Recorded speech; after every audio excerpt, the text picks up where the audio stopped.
Hello and welcome to the In Publishing podcast. Our guest this week is Tim Robinson, Group Content Development Director at JPIMedia.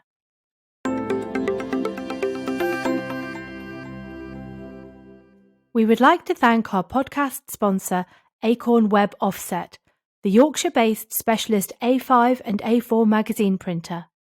With high-speed web offset and sheet-fed printing, together with in-house saddle stitching, perfect binding and mailing services, Acorn can cope with the most demanding of production turnarounds. Acorn prides itself on its efficiency and low-cost print production. For more information, visit acornweb.co.uk.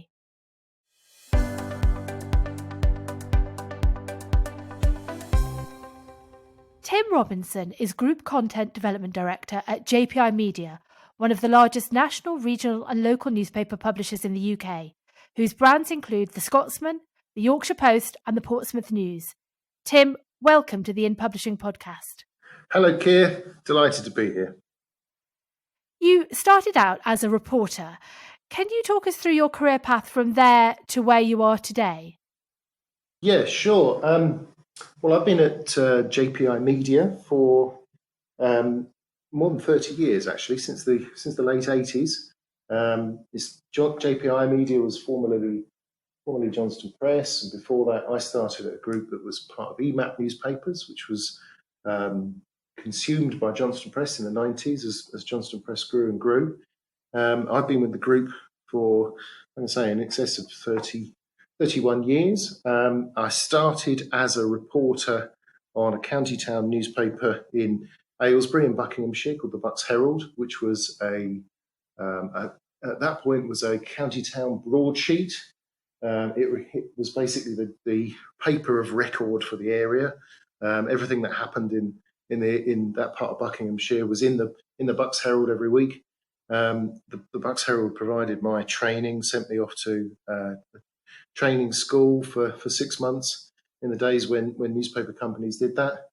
And I started as a raw trainee straight out of university at the Bucks Herald, and I had a great time. I suppose it was a lot of people, a lot of journalists will wax lyrical about their kind of nostalgic view of their reporting years, but for me, being a reporter on that kind of paper it was just a terrific time. It was a very different time. It was before the internet, before all the kind of things that reporters take for granted now. We had phone books and phones and a lot of going out and talking to people, and we had more reporters on the ground for our paper. So there was a team of about 10 reporters for the Bucks Herald at that time. We all had our own patches, and the editor insisted that we would go out for 2 or 3 days a week to basically get our own stories, get our off-diary stories. They weren't stories that were handed into us. It was quite a daunting process. So every week I'd have a huge space to fill. My area was a little town called Prince's Risborough in Buckinghamshire, where, to be honest, it's a lovely little place, but very little ever actually happens. So one had to be quite inventive and quite imaginative about how you approach the news, and to, I suppose, think laterally about filling that space and making things that were relevant to people and that connected with people. One of the highlights of my time as a reporter was I was out in Prince's Risborough one day, and I was in the library, and the librarian introduced me to somebody who said I should talk to, who was a lady who remembered that during the Second World War, she remembered a big air crash, but that was basically a American B-17 bomber had crashed near Prince's Risborough, but the pilot had ordered his crew to bail out and stayed on and steered the plane away from the town, and crashed into a field and died. But in the process had saved thousands of lives by steering his plane away from the town. And this to me, I thought this is a fascinating story that had never really been told. So I took to this with some enthusiasm. I traced the pilot and his relatives. He still had a family in North Texas in America. I went through the Pentagon to find where these people were. Turned out that he'd been honoured with the Purple Heart, the Silver Star, for what he'd done. I persuaded my editor, which was quite an unusual request at the time in the Bucks Herald, to pay for the air ticket to fly me to North Texas. And I formed a relationship with their local paper over there, and I worked with them for a week. I turned up into this tiny town in North Texas, and the whole town, on being told that they now had a war hero that they'd never heard of before, turned out in en masse to meet me. They had a big reception for me. They took me to the town's high school, presented me with, we had a big reception and presented me with a 10-gallon hat. I was on the front page of their local newspaper all week as a kind of visitor from afar. And when I got back, I turned it into a campaign where we raised money to build a permanent memorial to the pilot, and it was built outside the library.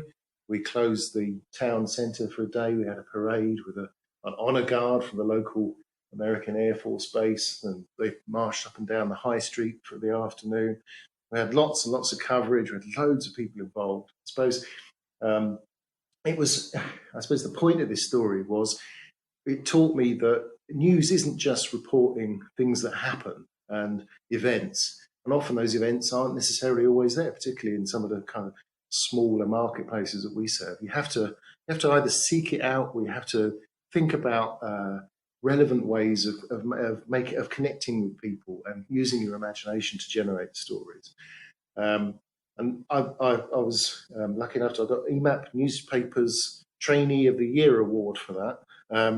And it was the beginning of me thinking how to treat news differently. It wasn't just, it was about being proactive, but doing things which connect deeply with people in a way that is really relevant. And after the Bucks Herald, I went on to a number of papers. I was edited several weeklies. I was editor of the Rutland and Stamford Mercury in Stamford in Lincolnshire, which is Britain's oldest continuously published newspaper, one of the oldest papers in the world, but certainly the oldest in Britain. It has and had at the time a fascinating, complete archive of every edition back to 1712, which was the marvel to go and sit in there and look at that kind of first draft of history. And you could look at things like the Montgolfier brothers' first balloon flight, or the Napoleonic Wars, or all manner of news events which were reported by the Mercury in centuries past. While I was there, I started a campaign to take what was quite a dusty room full of newspapers into a properly archived, a properly treated archive that would be present for generations past. And we attracted Heritage Lottery funding. The campaign continued long after I was there, and got to the point where they had proper conservators look after the whole archive and handed it over to a charitable trust, and is now in a really good shape that future generations can still go and consult and use it as a historical resource, which I think is really important. So, I mean, there's some incredible stories there, and from that you went on to Lincolnshire Newspapers? Yes, I was managing editor of our Lincolnshire titles. I worked at the Grantham Journal as well. I think a lot of these places were relatively small market towns. They had that kind of place in common. And again, they're not the most, I suppose the word newsworthy doesn't necessarily apply. And, these aren't big events happening there. You have to think very hard about what is going to connect with people, what's going to be the most relevant, and not just stuff that comes in the door. When I was at Grantham, we ran lots of campaigns that questioned authority, questioned decisions that were being made about people's lives. For example, we organised a campaign to save Grantham's Hospital's accident and emergency department. That really chimed with people. The highlight of it was organising a big rally in the park, where astonishingly 7,000 people turned up. We had a day of speeches and rallies, and that was the pinnacle of a campaign. It was successful. It resulted in the complete change of the management of the Health Trust and the saving of the A&E department for more than a decade, which was fantastic. way of galvanising people's feelings. And I was really proud that the paper was kind of like the structural force behind that pulled people together and made them unite behind something that was really important to them. We did lots of other things as well. We did lots of kind of less serious things. We did lots of things about beasts in the countryside, strange wildlife, just jokey things that entertained people. We tried to create a mixture of, in our papers, things that entertained people, informed them, but made them look forward to reading the paper, and just, not just reacting to crime and then usual diet news. All that stuff was there, but it wasn't necessarily at the forefront all the time. It was trying to, I suppose, the lesson I learned from it was that our content has to be more relevant to people and just try and connect with them about the things that they really want to be interested to read. So after that, I was group editor of our West Yorkshire titles, as editor of the Halifax Courier, which is a daily title at the time. And then I went on to a group role, which I has developed into what I do now. So I suppose over 20 odd years, I had quite an exposure to local titles on a really grassroots level, and it was a hugely enjoyable experience, but it also taught me a lot about trying to understand readers and producing content that's relevant to them. So coming to your role today, what does being Group Content Development Director entail? So I look after, JPI has around about 130 news brands across the UK, as you said at the beginning. They range from the very small to the large and the large regional. The bit that I look after is the centrally organised editorial team. So I look after the community news function. We've got community news reporters who look after the kind of lower level community news across the country. Not necessarily the live breaking news, but the stuff that comes in from our communities and that forms the sort of backbone of our printed papers. We have like I say, we have a network of about 80 reporters in all of our newsrooms that produce that. We have a community sports section that focuses on lower level kind of sport, not your Premier League football, but your more community based sporting stuff that touches lots of people in those markets. I also look after the print design team. So a number of years ago, we centralised our production function, and most of our papers are produced with a high amount of templating, but we also have a core group of designers who design the front pages and the kind of special treatment pages of our papers that require human intervention, if you see what I mean, that require proper high quality design. And I look after them, and I also look after things like our central data and investigations team, and all of the kind of external contracts and things like that where we buy in content for our group from people like PA and Getty and those kind of things. So my role is really about central content in the way that it's produced by a team that produces stuff for many titles, either from a central place or producing it from one region, and it's used in lots of different titles across the country. So what are the strategic content goals for JPIMedia across your multimedia news brands? So I suppose in a nutshell, what we're trying to do is maximising our audience, but maximising it in an engaged way. And I'll try and explain that a bit. We're organised regionally, so each of our regions has an editorial director, and the editorial directors sit on a board with people like myself and the central digital director. We're led by our editor-in-chief, Jeremy Clifford, and strategically, we're trying to, I suppose, continually engage our readers in a way that encourages them to buy the paper, but we recognise that the papers are declining, and we're continually trying to move that engagement online so that people will find reasons to consume our content online in an engaged way. So it's the years when everything was about volume and trying to generate maximum amount of page views, that has been replaced in some ways by a focus on making people pay for our online content in a way that they find rewarding and remain with us. So whilst we have a number of very important newsprint products, the future for all of us obviously is in digital, and we're trying to transfer our readers from print to digital and to build a really large base of people who are happy to pay for excellent content that's relevant to their lives. A lot of that will focus on local media and local content that's about their town, their street, those things. But the central part of it, the bit that is produced by a lot of my teams, is around the stuff that goes right across that. So it's stories that can be produced in one place that can be then used many times. So like our data team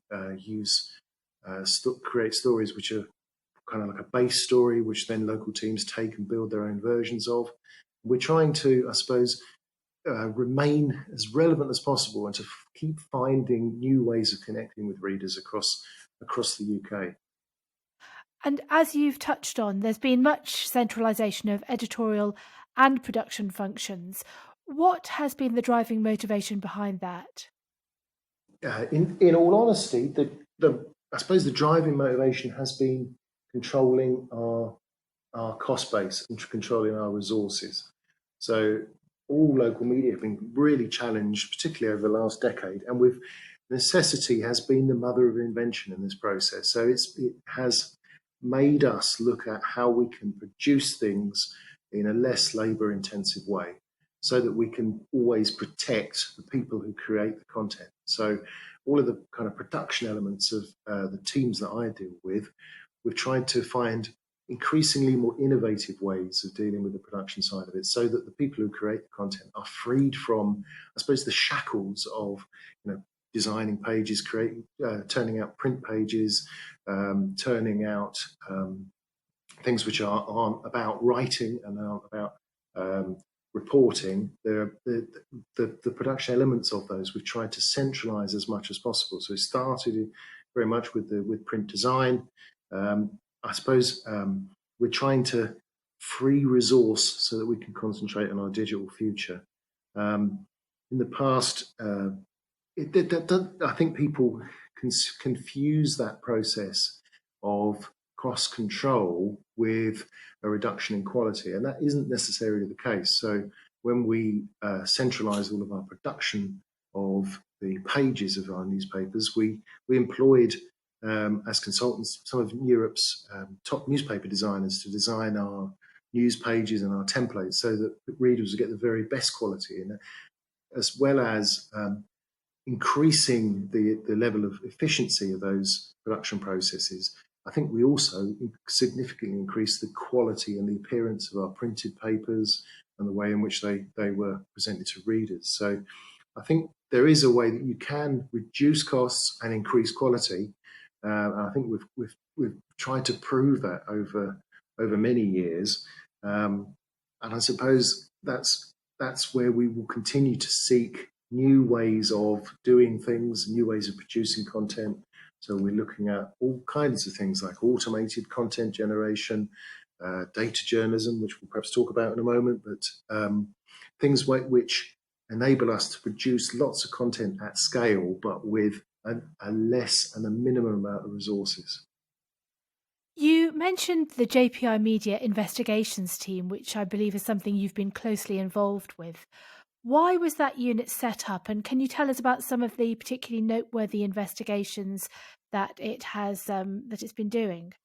Sure. So this is something I've been really proud and excited about in the last 3 or 4 years. So I think it was recognised that we had some particularly good investigative reporters in our teams, and especially there was one of my colleagues, Asma Day, who was investigative reporter in the Northwest, who was turning out some fantastic investigative content around social issues, about things that were happening in the Northwest.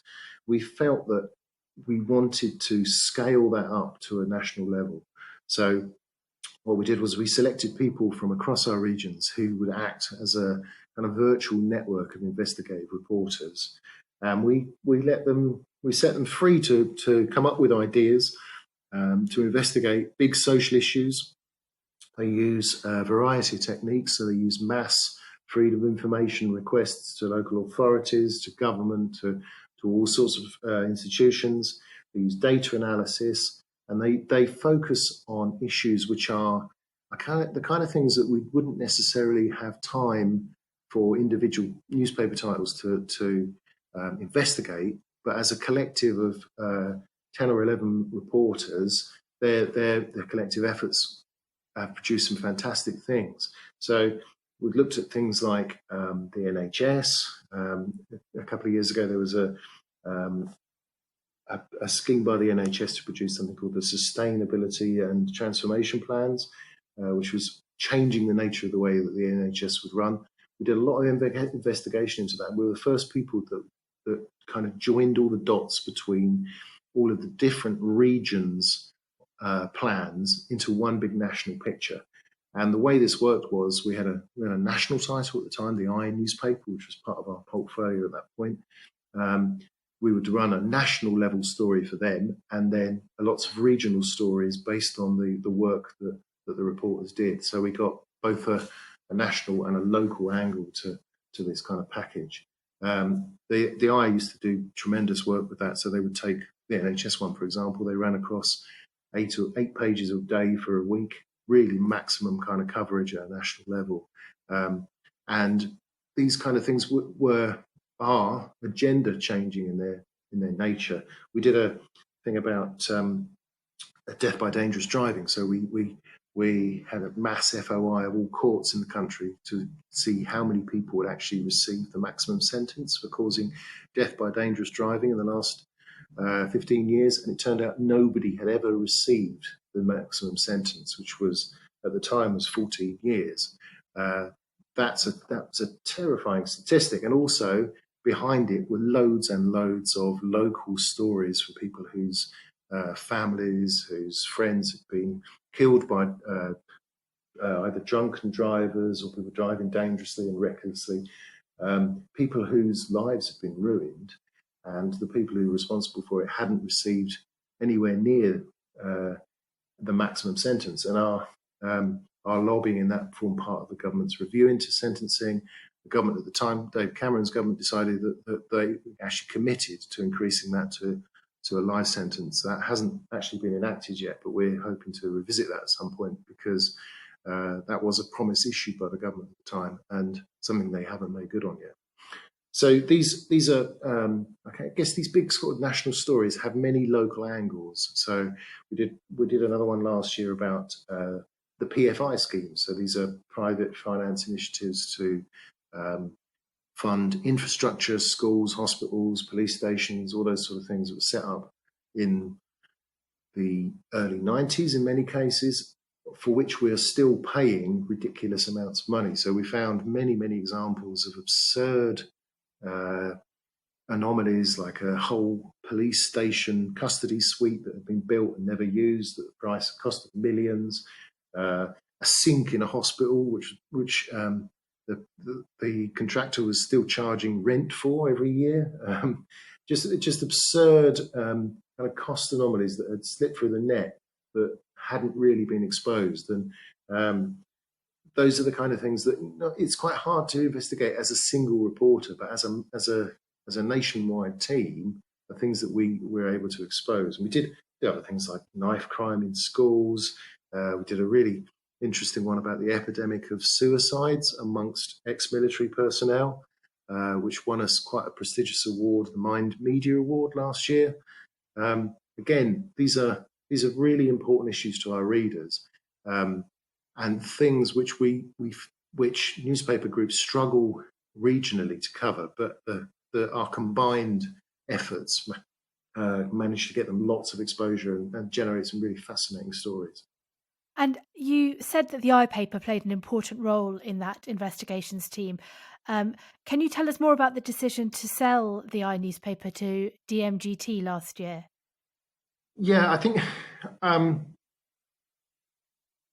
The Eye is I suppose is a fantastic newspaper. I'm sure anybody who's familiar with it will agree with that. And that it has such an incredibly loyal readership, and that's because it struck a really clever mix of content and the way in which it's presented. So it's a quality newspaper presented in digest format. So it began life as a version of the Independent. The Independent sold it to Johnston Press in 2016, and when the Independent went online only, and the Eye then continued to be a really great success in its own right. And I think Ollie Duff, the editor there, and the team that work there, they have some tremendous people that are really dedicated to producing an incredibly high quality paper, but a paper which is it's cheap to buy, it's quick and easy to read. It's a really it's a really good read, and one that's really hit the spot with its market. I think the reason that it was sold by us is, well, I suppose the figures speak for themselves. It was bought by us by us. I mean, Johnston Press in 2016 for around 22 million. It was sold to DMG for 49 million in 2019, and in the process they generated around about 11 million profit each, up to 11 million profit each year. So I think the figures speak for themselves. As a business success, it was a very attractive proposition. The reason for its sale, obviously, I'm not completely party to that, but I think the figures speak for themselves in that it was, a really attractive acquisition for them, and one which had been a tremendous success for us as a company under JPI stewardship. So we just hope it continues to be a success in the future. Indeed, indeed. You mentioned data journalism before. How important is data journalism in the news media mix? Well, I think growing. I think our exposure to data journalism has been relatively new. I think there are in places in America and other parts of Europe, it's much more embedded in the newsroom culture. But for UK regional media, it's been a relatively new thing. For us, it became very much a part of our content mix as a result of the partnership that we have with the BBC. So the BBC, a few years ago, in a charter renewal process, had to commit to funding a number of things. And so they fund local democracy reporters who report on courts and councils across the UK. And those people, in many cases, sit in our newsrooms, but are paid for by the BBC. And as a kind of side project to that, they set up a shared data unit where they would train and equip people from the regional press with data journalism skills. So basically, we send people every 3 times a year to the BBC for a long secondment of their data unit in Birmingham to learn data journalism processes, to understand the skills that are required. And then they come back to us, and they form an alumni of people that have skills which are, I guess, completely new to our newsrooms.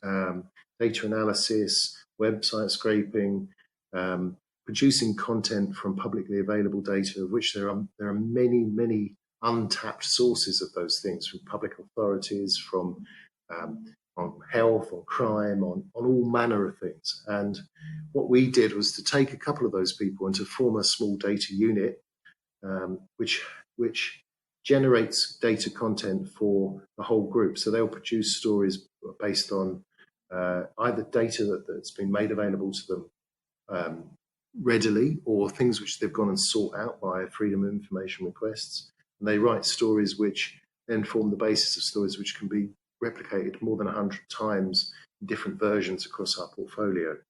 I think it's a really interesting development because it accesses new types of content, but things which are really relevant to people. So Claire Wilde, who leads the unit, looks at all kind of things which are quite surprising. So things like aircraft having near misses with drones, for example. That was one that really surprised us. It was really high level of those. Something that was in the news about a year ago, but it was the full picture of that didn't emerge until she'd found some data from the Civil Aviation Authority that showed it was actually happening all the time across the country at various different airports. More obscure things like that, or things like crime analysis, the kinds of crime that's in your town and in your street, health authority information, all of those things which are really highly relevant to our readers and are within reach, but they require a certain set of analytic skills to be able to access and turn into interesting content. Well, you talked earlier about your own early days in journalism at a time when reporters were still picking up phone books rather than using Google. How do the skill sets required of someone entering journalism today differ from what was required when you started out? That's really interesting, isn't it? I suppose I think some of the kinds of things that we're talking about here, data analysis and understanding how to work with spreadsheets, understanding how to process numbers, those things will become increasingly more important, I think. I think if I had my time again, clearly I would definitely train I would, get that kind of training and embrace that kind of skills. The understanding of writing digital content and how you write for the web and how you interact with audiences through social media, all those things. These are all very new things, but I suppose at the fundamental core of those, there's still a lot of things in common with when I was a reporter in terms of understanding what readers are interested in, trying to find stories about things that are going to generate their engagement. It's just that there are still some fundamental things, I think, but reporters need to now to embrace new ways of doing that potentially. So there are differences, but there are still a lot of things in common, I believe. Looking across your titles in terms of editorial design and production, where do you see room for improvement both in print and online, and what plans do you have in the pipeline? So I think our battle for readers' attentions continues, and whether that's in print or online, we are continually competing. We always have been, but we are continually competing for their attention. And when I say that, that's much more intensive now. People have access to media of all kinds immediately in their hands right now. It's a much more intensive battle. So our content has to be much richer, much more engaging. It has to be much more immediate. We have to understand, I guess, what really makes people want to read something. But once they're engaged by that, what keeps them reading? So we're doing lots of work on incorporating storytelling graphics, on long form storytelling, on data visualization, explaining complex data processes through visuals, through graphics. We're looking at things like automation of our products, so print automation, how we can make the generation of those things more efficient, how we can generate graphics more automatically. I think we're continually looking at ways that engage people both online and in print. And as print, I suppose, becomes more of a niche area, it makes the demand for innovation much greater in a way that we're trying to just continually maintain reader interest. So we can't afford to just serve up the same types of content and the same types of presentation that we always have. We've got to continually look at how that can change and how that can react to the marketplace. And I think that process will never end. So it gives us a lot of impetus to be innovative. Well, I'm quite impressed that we've got more than 34 minutes into the interview and I haven't yet mentioned COVID. That's pretty good. But I am going to mention it now and ask how your area of the business has been affected by the pandemic. I think, like everybody, our world's been turned upside down. So I'm sitting in an office today, but there's no one else here. That's a really strange kind of adjustment. I know everybody's had to make, but the having empty newsrooms, people working remotely, that's been a really big challenge, particularly I'm sure, to the frontline news teams that we have.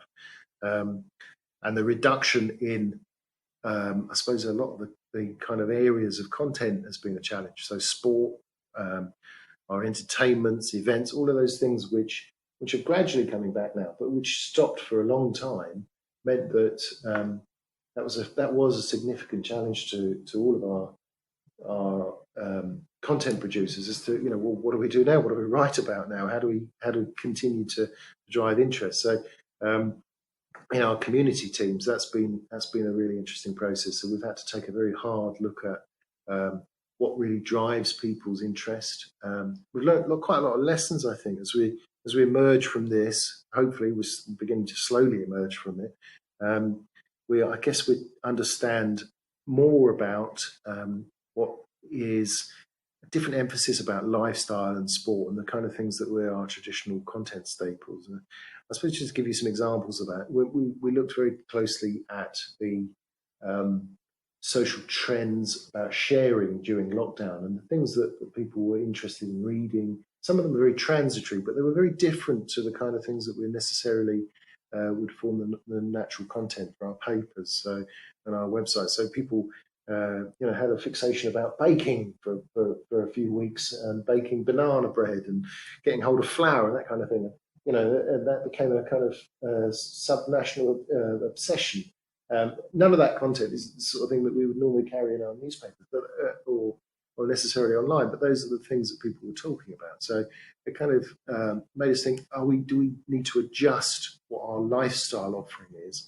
Similarly with sport, people with the absence of organised sport, is sport going to be different? Are people more interested in sport as a leisure activity in their own lives rather than just watching it? Are they more interested in understanding, content about park runs or their own sport, their own running achievements, rather than being spectators? So it's a much more involved process. So I suppose what I'm saying is it's led us to question some of the long-held kind of staple ideas around our content and what we can do in order to respond to that challenge. And that's going to be an interesting process as we come out of this this national crisis, about how we then reflect the aspirations of our readers and what remains relevant to them. It's been a tough time for the regional news sector as a whole. When you look at the outlook for the regional news sector, are you optimistic or pessimistic, and why? I have to be optimistic here, I think. We can't be anything else. I think I talked a little while ago about the Stanford Mercury, from more than 300 years ago. I mean, that paper has existed and continues to exist over a dozen lifetimes, and it has adapted and innovated continually to the challenges that it's faced and the changes in technology and reading habits and all of those things. I think, and that's an object lesson to me, that we need to survive, because local media is still very important to people, and I think it should at its best reflect some terrifically important values of our democracy, and without being too pompous about it, things which are really important to people's lives. That if we weren't there, it would make a huge difference in terms of informing them and scrutiny and all those kind of things. I think so. I suppose the short answer is I have to be optimistic that we must find the ways to innovate to survive. I know that the future will be very different. That's the certainty here, that everything we do will be very different in a month's time, 6 months, a year's, 10 years' time. But it will continue to be different. But I do have a really strong, passionate feeling that we should be there, and as long as we can find those ways of remaining relevant to people, that we will be here. Finally, you have a great passion for your work and for regional news and everything you do. But outside of work, what do you do to relax? Outside of work, I have a family and a couple of teenagers who keep me very busy.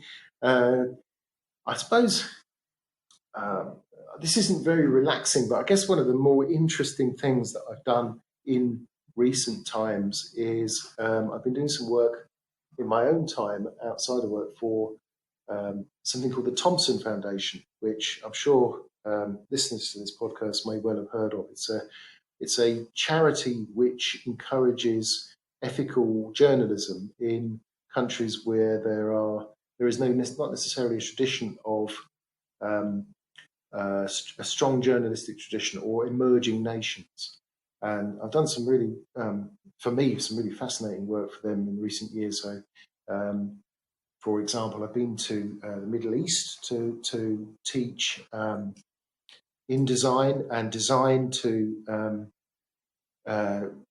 journalists who work in the Sudan, who work on United Nations publications. So I've been able to pass on some of the things that I've learned about production and design to some of those people who are working in a really completely different environment to the one that my colleagues work in.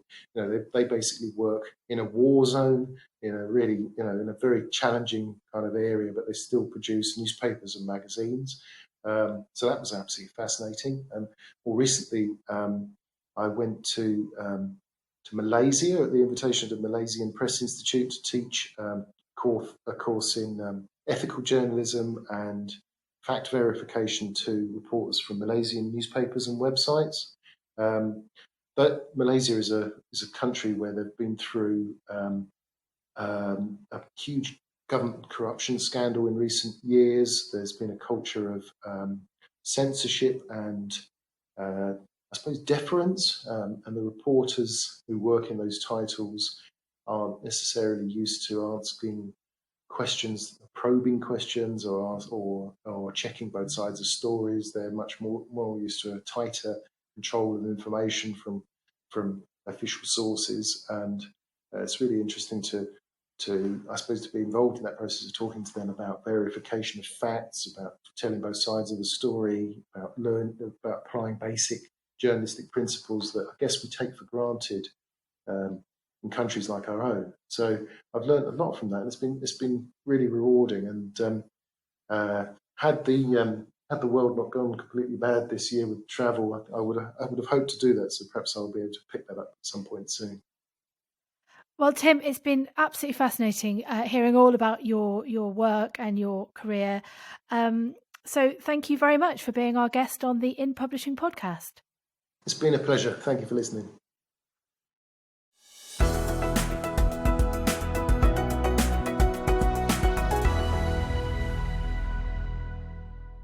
A big thank you again to Acorn Web Offset for sponsoring this podcast.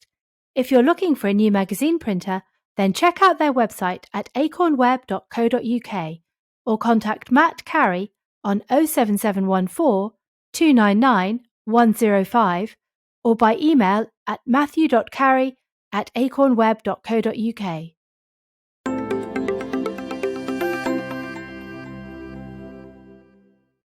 Many thanks to Tim for being our guest this week. You can follow Tim on Twitter, where his handle is @PureTimRobinson. He has also written a number of articles for In Publishing magazine, which you can find by searching Tim Robinson at inpublishing.co.uk. Thank you for listening, and please join me next week on the In Publishing podcast.